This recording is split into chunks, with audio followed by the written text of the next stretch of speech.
It seems like every day you pick up the newspaper and you hear about another hack attack. Companies are being exposed. Individuals are being exposed. It's a real security threat for the United States of America. It is a real security threat for businesses all around the world. And it is a real industry that increasingly is going to become bigger and bigger and bigger as companies and individuals learn to fight back. Hello, everyone. Welcome to American Consequences with Trish Regan. I am Trish, and from Colonial Pipeline to, of course, JDS, the Brazilian beef company, which is the biggest supplier of beef in the U.S., to recently a series of reports on multiple individual attacks, roughly 27 million emails that have been poached. I mean, every day we're reading about another problem in the cybersecurity space. It's clear we have to do something about it. It's clear we need a coordinated effort, including, by the way, from, dare I say, the government. I mean, the Pentagon should be way out in front of this, right? Because this is a new kind of warfare, if you would. We've talked about this previously. You've heard me and my concerns about our grid and the lack of security surrounding our grid and the threat that represents for an EMP attack. You've heard my concerns about cyber attacks, because the reality is we're living in a brave new world where any rogue actor, any small little state that happens to have some really good computer programmers, they can have a huge effect on the world's greatest nation. And so we need to recognize that. We need to think about this. We need to fight back however we can. As investors, of course, you got to think about what is the opportunity, because I see this as an industry that in the coming decades really will explode in a massive way because it's so needed. And hopefully we've got the government there helping out. But in absence of that, it's going to be up to private companies. It's going to be up to individuals to protect themselves. And how do we do it? I'm so excited to have on the program today a friend of mine who's been on my show many times over the years and is the expert on all things cyber security related. His name is Morgan Wright, and I'm so pleased to welcome him to American Consequences with Trish Regan. Hey, Morgan. Hi, Trish. I thought I was on the wrong show for a minute. So no, thank you so much for that nice introduction. Thank you. Of course. No, it's great to have you here. It's great to talk to you again. And I know that you have been, in this industry in terms of the cyber world and following these hack attacks and really kind of, banging the drum and saying, we need to pay attention to this. And you've been saying this for some time. And sure enough, it's really bubbling up in a massive way. I look at all these attacks and it's pretty frightening. What's your sense of where we are right now? I think where we are right now, we reached a watershed moment, Trish, with a couple things. One, SolarWinds really started putting people on notice to say, look, it's getting worse. It's not getting better. But I think what Colonial more than anything else, showed people in a visible, visceral way that there is a real world impact to these attacks. Now, fortunately, it didn't do a lot of damage to the economy. But think about this. There was an Israeli general who actually used to work for Netanyahu, and he actually made a very prophetic statement. He said, if you want to bring the nation to its knees, you go after two things, power and water. And I would add a third thing, food. Imagine if we took away power, water, and food like in the JBS needs. You think about the chaos this would cause. The attack itself doesn't have to hurt anything, but the consequences of the attack can cause immeasurable damage. So I think we are at a point to where people are now starting to realize, hey, this is something we really got to address. But the thing is, I've heard it for so many times when you and I have talked before. People will say, well, isn't this a wake-up call? I said, we've had 100 wake-up calls. People just keep hitting the snooze button. But I think this is one time to where it actually has gotten through. And I think we'll start to see some real serious policy changes and investments because of things like Colonial, because of JBS meets, because of SolarWinds. It's now put it on people's radar. Interesting. Yeah. SolarWinds, JDS, Colonial Pipeline. It's definitely on our radar. What's your thought on this? I mean, is this in part when we see evidence that suggests that it's coming from former Soviet states and kind of done with a wink wink from Russia, because they clearly, aren't policing this in the same way that, say, the US would be doing right here. Is this at all, is it really just these rogue actors that are looking for ransom? Or is this Russia trying to say, haha, we actually can wreak some real havoc? Yeah, make no mistake about it. Russia has implicitly allowed this activity to go on. So has China. So has North Korea. So has Iran, our four main adversaries. They have implicitly, I was talking to somebody, Trish, and I said, this reminds me of the movie Master and Commander, but the original book series written by Patrick O'Brien. Captain Jack Aubrey was actually, he used to be a privateer. He had a letter of marque. In other words, he was sanctioned by the government to go out and commit piracy, legalize piracy. This is what's happening in this day and age right now. You've got Vladimir Putin, you've got Xi Jinping, you've got Kim Jong-un, you've got the Ayatollahs. They're allowing these things to occur within their borders because it's attacking the adversaries, of those states. And I will tell you right now, this activity going on inside of Russia, as long as they don't attack Russia, it's all good. Vladimir said, hey, you can be here as long as you want. You know why? Because we have no extradition treaty. But I did an interview a while back. And I think the attack on the pipeline and the attack on JBS Meats crossed a Rubicon for this issue of cybersecurity, because, Trish, we have no extradition treaty with Russia. We can name and shame all we want. There is zero chance right now that anybody from Russia, especially in the GRU or the SVR or FSB, their security services and intelligence services, will ever face trial in the United States.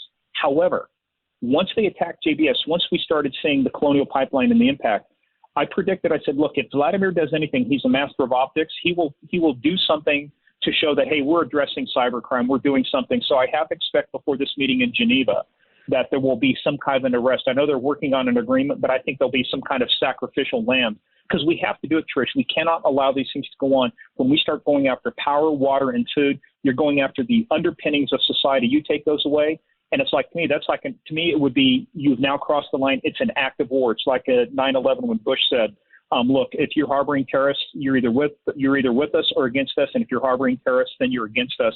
We have to adopt that same mentality now in cyberspace. It's interesting you mentioned power, water, food.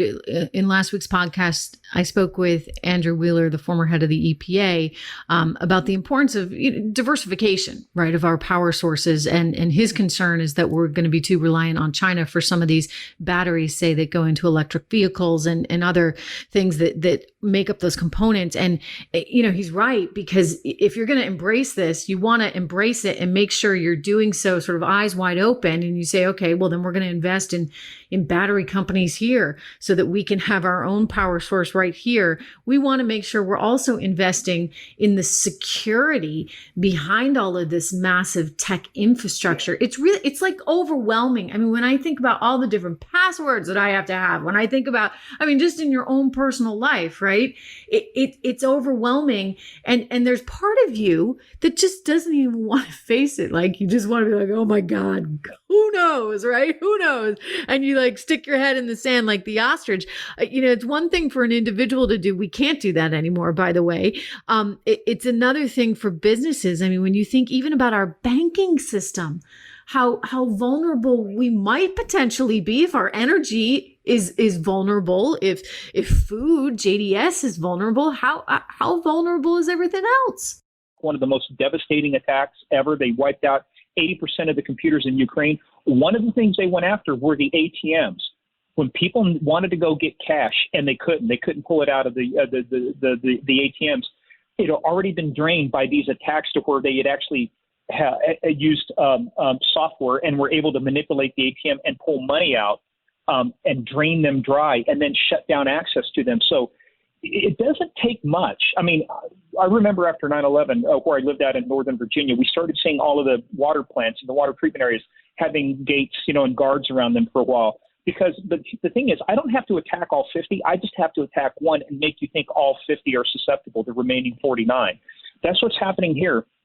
Russia is using Ukraine as their digital punching bag, their proving ground, their testing ground, and then they're using that to launch that against us in other areas. So when you say banking, that's one of my concerns too. Imagine things start going bad and people say, well, I better go get some cash. And then you go down to the bank and you can't get cash and you can't get to your ATM. and then the power goes out. Even if it's only for a couple hours, the power goes out. And then you start going, I have all this food in here. What am I going to do? There are real world implications to just one small attack, the downstream impacts and the series of dominoes that falls over. By the time we get to that last domino, people are going to think that domino is bigger than what it really is. Why? Because of all of the other things that fell before it. They go power, water, food. My God, and to your point, what's next? We live in a complex, interconnected society. We shouldn't be connecting refrigerators to the internet. I'm sorry, though, some people out there will be offended, but it's like, we got to quit connecting all of these things to the internet, because that's what's creating all of these vulnerabilities. That's what's making it so easy to attack the United States. Well, that's a really interesting point. I mean, I was going to say, like, what do we do about it? I'm coming at it from also an investment perspective. So I think people are also saying, what are the opportunities here? Are there companies out there that are really going to be able to create the software to protect the big banks, to protect individuals, to protect energy supplies? I mean, who's really committed to doing this? Because, or maybe the companies that you don't even, hear about necessarily. But Morgan, what's your experience? Who's out there? What are the big companies and the little companies? Whatever you can tell us about this space, because I suspect it's going to be increasingly more valuable. Funny you should mention that, because I'm actually, one of my roles, I'm an outside advisor for a cybersecurity company called SentinelOne. And one of the reasons I decided to work with them, because I've worked across technology, law enforcement, the intelligence community. I was at Cisco, I was at Bell Labs, and I always look to see what are the novel approaches and their use of art. So I think what we're getting to, Trish, is, and the reason I'm excited about what SentinelOne does, is it's the use of artificial intelligence and machine learning. To defeat a machine speed attack, you need to have machine speed responses. In other words, to defeat an incoming missile, you need an outgoing missile to take it down. And knock on wood, to this day, I tell people, and I am not aware of a single successful ransomware attack or breach against a company that has fully deployed SentinelOne. So, and we're not the only company. I mean, I'm just, we didn't want to do too much of a commercial there, but when you asked, it's like, this is one of the reasons why I picked this company to work with, because I said they get it. They've adopted artificial intelligence, machine learning. They've looked at, how do I stop these things? So when we talked about SolarWinds and that attack, when it came in, and the software was written by over probably 1,000 engineers out of Russia. And one of the things it looked for certain programs, certain companies, and certain companies it was able to tamper with them and turn them off.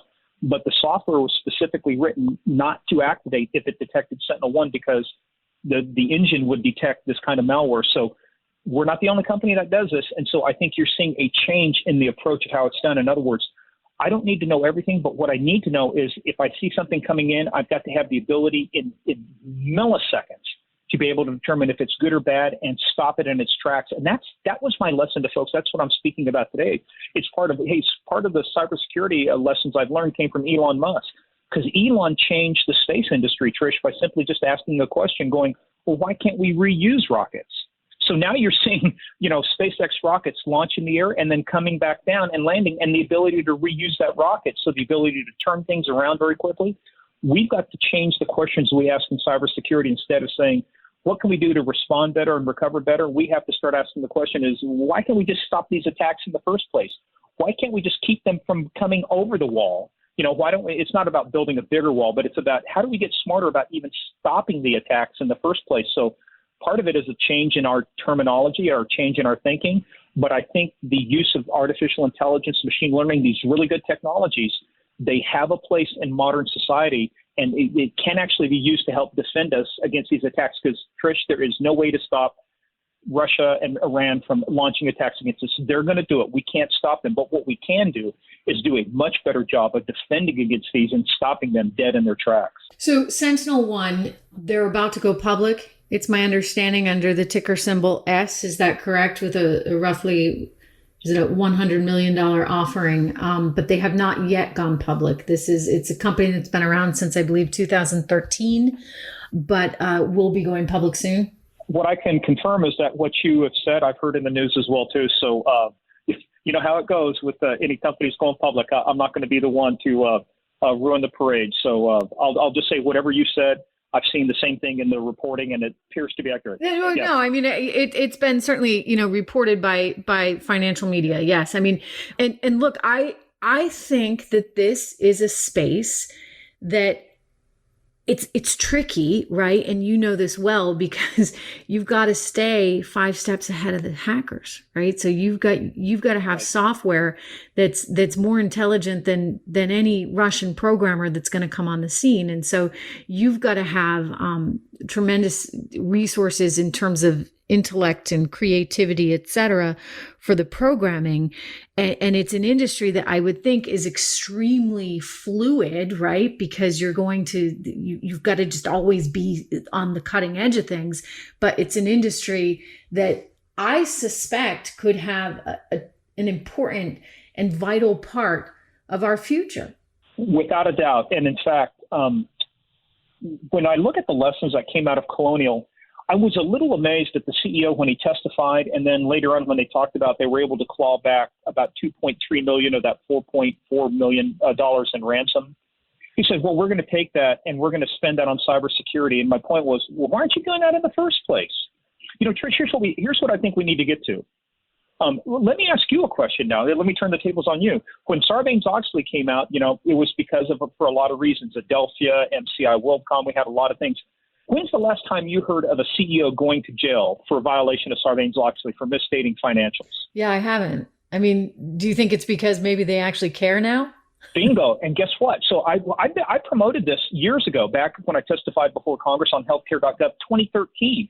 I was saying this in 2013 to say we need a digital version of Sarbanes-Oxley. What we need to do is have a carrot and a stick. The carrot is you companies, especially in our critical infrastructure, power, water, utilities, banking, finance, communications, healthcare, all of these things. We're going to give you credits, however they work it out, to say, look, you need to invest more in your cybersecurity. You need to spend more money. And when you do, you get some kind of a credit, you get some kind of a bonus, whatever it might be. However, the stick side of it is, if you don't, we're going to tie this now into your financial reporting to say, not only do you have to sign off on your financials, you have to sign off to say that you've taken these kind of steps to prevent breaches and protect information. And if you don't, you as the CEO, when we find out that you lied about that, you're going to get perp-walked in orange, go into court. And I tell you, if you want to stop things from happening, start going after the company's bottom line. I hate to be that way. I'm not a fan of government regulation, but I will say Sarbanes-Oxley is especially effective in stopping fraud against people like me and you and other folks who invest and have money somewhere. It's been very effective at stopping that kind of fraud. Well, Morgan, I mean, ideally, the threat of your stock price tanking and your company going out of business should be enough. But I hear you in that, maybe there needs to be some bigger action at play because it's just happening too much, right? And to your point, for the CEO to say after the fact that, they really ought to be investing in security. And I think unfortunately too often it's like, I hate to say it's a little like the government, right? You look at 9/11 and they knew that this could happen. Did they invest in trying to make sure it didn't? No. They wait until it's happened and then they react, right? They react after the fact. But by that time, the bad guys are already moving on to something possibly, more innovative and more destructive. And so that's why I think these companies, and to your point about SentinelOne and some of the competitors might be like CrowdStrike and VMware and McAfee, Microsoft, Trend Micro, all that are in this space, they've got to be extremely agile. And the answer is, I guess, as a corporation, as an individual, you look to these companies to protect you because I'm sorry, JDS is making beef, right? Colonial Pipeline's trying to get gas from point A to point B. They're not in the security business. They need to hire the pros. Yeah. And, and here's the thing. There was an old joke too, not an old joke, but an observation. Is Uber a car company or a software company? And, Uber primarily, it's about software. It's about data. Colonial Pipeline is actually about data too. The reason they shut down the pipeline operations wasn't because the ransomware got into what's called their operational technology or the industrial control systems, the actual machines that open and close valves. It's because it got into the administrative system and shut down their ability to collect data on who to bill, what kind of things are happening, where are we storing things at. So again, it all goes back to about the data. But no, again, not a fan of government regulation, but I think we're at a point though too to where it is time for more innovation to step up. We have to have these things centered more in the United States. We cannot rely, nor should we be working the way that they are in place. We have companies that have AI centers in China. Google, for example, has an AI center in China. Everything that's developed in China, part of civil military fusion, gets eventually lifted up to the People's Liberation Army. We've got to stop doing this. We've got to start looking at, okay, you guys are based in America. You guys are American companies. Let's give something back. Let's start doing innovation here. Let's start spending money here. And again, to that CEO, we talk about investing in security.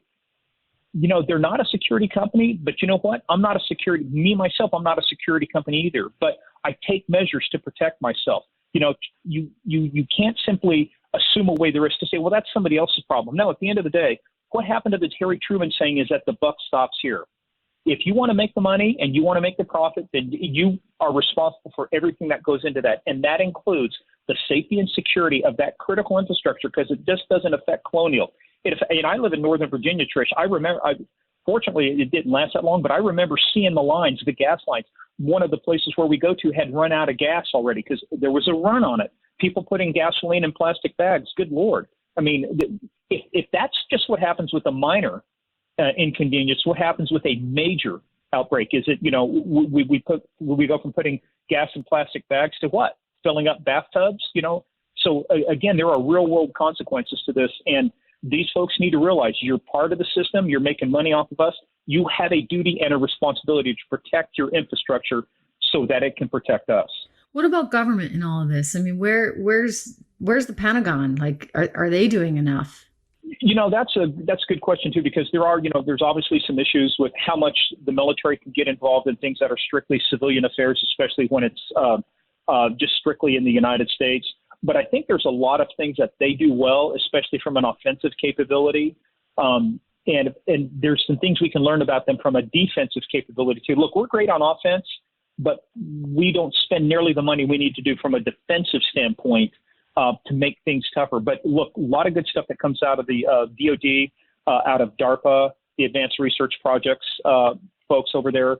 But I'll tell you, the one I think needs to have more funding is CISA, the Cybersecurity and Infrastructure Security Agency, part of DHS. It did not get enough money in this infrastructure bill in this latest round of funding. Trish, one of the biggest things we have to do that would actually help improve security across the board is we need to modernize our information technology infrastructure. We've got to replace antiquated things and antiquated technologies, and we've got to modernize just the same way that you can't simply go throw a brand new coat of paint on a bridge and go, well, look at that shiny bridge. Isn't that safe now? No, it's not, because the underlying bridge is still flawed. It's still a problem. We've got to rebuild that bridge. We've got to rebuild that road. Well, guess what? We are now 50, years into when the first internet, DARPANET was created, and then for the last 30 years, really with the creation of the World Wide Web, we need a modernization. We need to overhaul communications and technology and infrastructure, especially in the government, Trish, because they are there are machines running in the government that are running software that hasn't been officially supported, for example, by Microsoft for 7 or 8 years. That's how far out of date these things are. I know. I've heard all kinds of stories about how antiquated they are. And look, you're preaching to the choir. I've been so upset about this infrastructure bill because, it's great that you want to rethink how we think about infrastructure, and you want elderly care and children, care and all of that, and retrofitting of housing. But I'm like, wait a second, like if we don't actually do the stuff that literally matters, which means reinforcing our grid, making sure that we can protect ourselves against cybersecurity attacks, then there may not be a whole lot of, elderly housing that you're really going to need. And so you've got to think about prioritizing. And to me, I am with you, Morgan. I mean, this should be front and center. Why isn't it? Because we're dealing with politics and politicians, and we think in 2-year, 4-year, and 6-year strategies, depending on if you're running for Congress, the Senate, or the presidency. So they want to call it social infrastructure, but I go back to the point. All of that is moot. It's irrelevant unless the underlying technology infrastructure is safe and secure. You can do all the senior and elderly housing you want, but guess what? But what if you can't deliver power to it because the power shut down, the grid's been shut down? And let me tell you something. Make no mistake about this. This SolarWinds campaign, this attack called Sunburst, was done by Russia, and it's a term called IPB, Intelligence Preparation of the Battlefield. They were collecting information from the Nuclear Regulatory Commission, from the Federal Energy Regulatory Committee, from State Department, all these. They were mapping out our vulnerabilities in the power grid. To me, I don't want to create a conspiracy, but to me, I don't believe in coincidence either. So I'm looking at this going, I'll look at all of the information we collected about power, energy, and water from the SolarWinds campaign, and then what's one of the first things hit out of that from a group inside Russia with the implicit approval of Vladimir Putin? Colonial Pipeline. I start looking at that and I start going, there are real world consequences for these operations that they ran in SolarWinds. And now we're seeing some of the attacks. Why GVS meets? Why, because they realize that they can now attack these things. And were they fed intelligence and information from the Russian intelligence services? That would be an interesting thing to find out. Can we find that out? I mean, I look at this too, and I say to myself, Morgan, and by the way, just so everybody, you were talking with Morgan Wright. He's a cybersecurity expert at Morgan Wright, WRIGHT_US is his Twitter handle. Morgan, do we have this capability, or is it just the Russians and the Eastern Europeans? I mean, and the Chinese? I mean, do we have the ability to effectively fire back? Do we have the ability to shut down a power source for them, et cetera? And do we just choose not to? Or are we just not that, dare I say, skilled? Oh, no. Look, we are the cream of the crop when it comes to it. The problem is our adversaries are catching up to us. They're catching up to us for a couple of reasons. One is because of shadow brokers. They released some of our most effective and, most dangerous cyber weapons, and Russia repurposed those and used those against us. So we've enabled our adversaries to catch up. But Trish, to your point, we're the good guys. I don't care what anybody says. We just don't go in and indiscriminately take out power and attack power and water. But the thing is, we could. We fight with one hand tied behind our backs. Why? Because we're the good guys and the good girls, in the world. We're a force for good. We're a force for peace. But if it came down to actual war and we needed to go out and we needed to do these things, then yes, I would say that we are very good at doing this. And I would say is that if it did happen, they would understand that it was us, that we did it, and the attack on whoever we chose to do it to, I think, would be devastating. All right. Well, that's good. That makes me feel better. But clearly, I mean, this is a space that needs focus. Very interesting on the company that you're working with, SentinelOne. We will be watching for that IPO, which should be happening soon. It looks like they filed just a couple of weeks ago. Anyway, I want to thank you for joining us, Morgan. Really fascinating stuff. And as always, it's such a pleasure. Trish, thanks again for having me on. And anytime I can be of help, let me know with everything you're doing. I really appreciate it, and I love listening to you.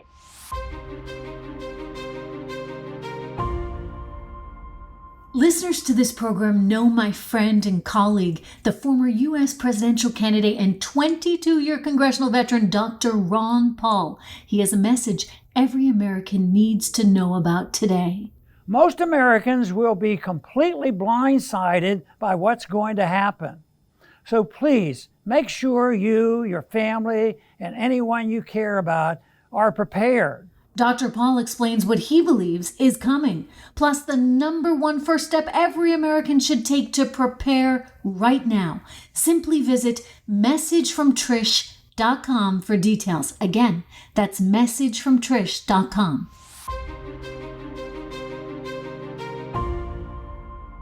Listen, I gotta say, this is a space to pay attention to, without a doubt. I mean, it's going to be very, very needed in the coming years. It's been needed, of course. There aren't that many players there yet, but I suspect that it may get more crowded. I do think that it's a tough space to be in, only because you, as I mentioned, as a programmer, as somebody who's in that, in the company, you've got to stay 5 steps ahead at all times, because the technology is changing fast.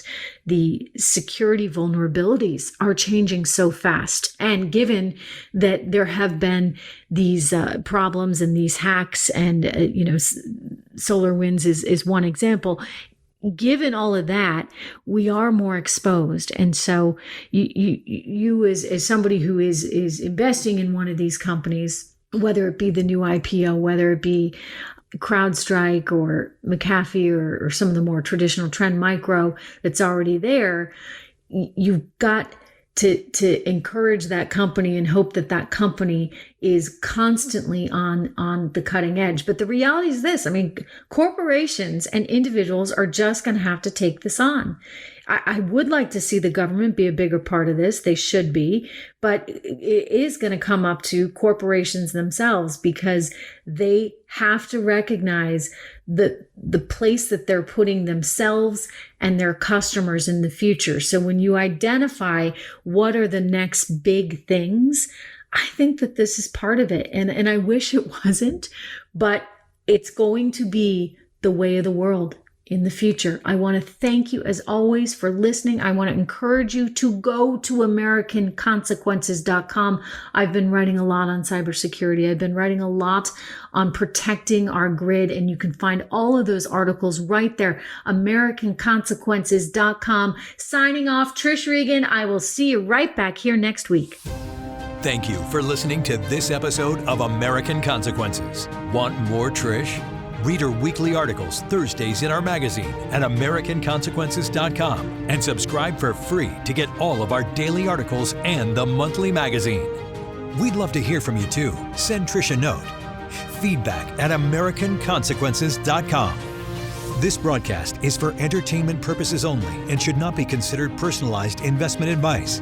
Trading stocks and all other financial instruments involves risk. You should not make any investment decision based solely on what you hear. Trish Regan's American Consequences is produced by Stansberry Research and American Consequences and is copyrighted by the Stansberry Radio Network.